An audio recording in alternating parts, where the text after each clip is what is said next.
मित्रों, प्रयागराज की महिमा अपरंपार है। जो कोई दुखी, दरिद्री, रोगी, क्रोधी भी त्रिवेणी में स्नान करते हैं, वे सुवर्ण सी देह पाकर अप्सराओं के साथ बहुत काल तक स्वर्ग भोगते हैं।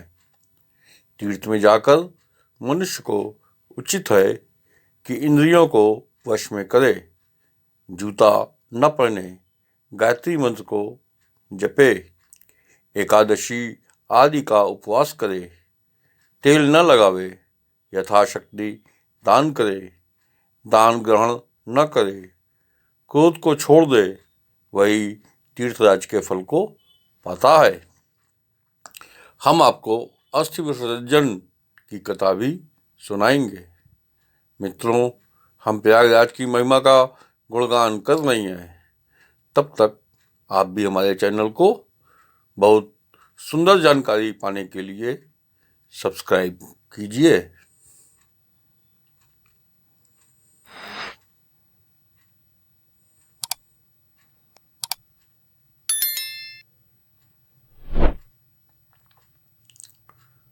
मित्रों, प्रयागराज की महिमा अनंत है। कपिला गौ का दान, सोने के सींग, रुपए के खुर, कंठ में वस्त्र, रत्नों की पूंछ, तांबे की पीठ, कांसी की दोहिनी समेत करें। इसके दान से अनंत फल मिलता है। जो अपने साथ तीर्थ यात्रा के निमित्त स्त्री पुत्र आदि को भी अपने साथ ले जाता है, उनसे दान करवाता है, वह रूप, गुण, धन धान्य से संयुक्त हो अनेक वर्षों तक कुरु देशों का अधिकारी होता है।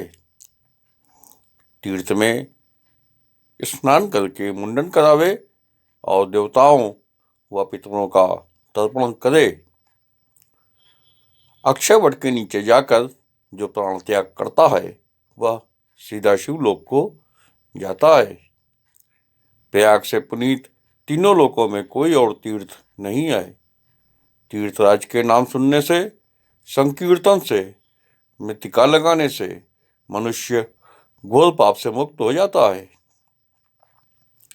जो त्रिवेणी पर अभिषेक करे तो उसको राजसूय यज्ञ और अश्वमेध यज्ञ के तुल्य फलों की प्राप्ति होती है। प्रयाग में मरने वालों की योगियों की सी गति होती है। वहां मरने से कैवल्य पद प्राप्त होता है, जो देवताओं को भी दुर्लभ है।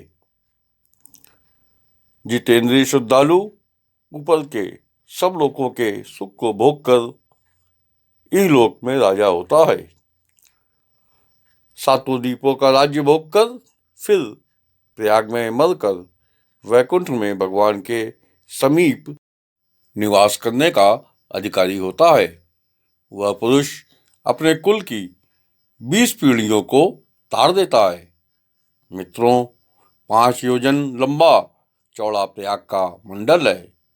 उस भूमि में प्रवेश करने मात्र से पद पद पर अश्वमेध यज्ञ का फल मिलता है।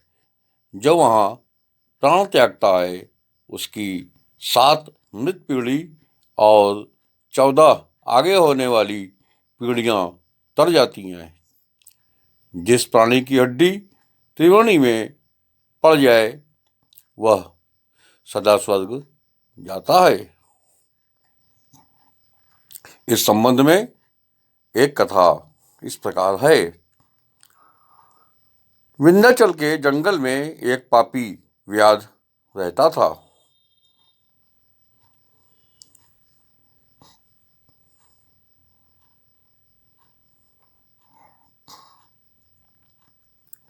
वह मर गया, तब यमदूत आकर उसको यमलोक ले गए। यमराज उसको कष्ट दे, परंतु उसे कष्ट न पहुंचे, इतने में ही ब्रह्मा के गण उसे ब्रह्मलोक ले जाने के लिए आ गए।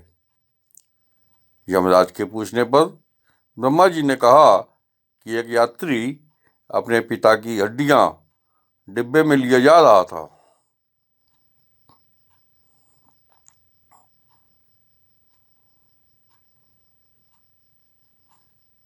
मार्ग में एक चोर ने डिब्बे को चुरा लिया।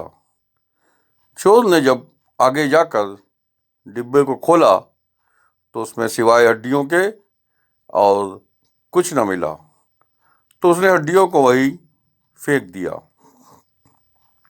उधर यात्री दुखी होकर वहां से चला।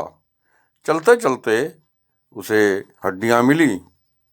उन्हीं हड्डियों में व्याध की भी हड्डी जो वहां पड़ी हुई थी मिल गई। यात्री ने उनको इकट्ठा कर प्रयागराज में आकर श्रद्धापूर्वक त्रिवेणी संगम में प्रवाहित कर दिया।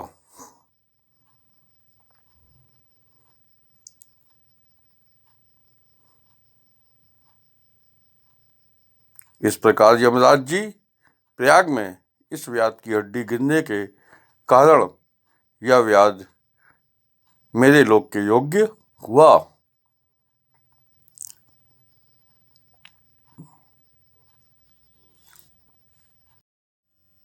मित्रों, हमारे चैनल को सब्सक्राइब कीजिए। धन्यवाद। जय हिंद, जय भारत, जय श्री हरि, जय प्रयागराज।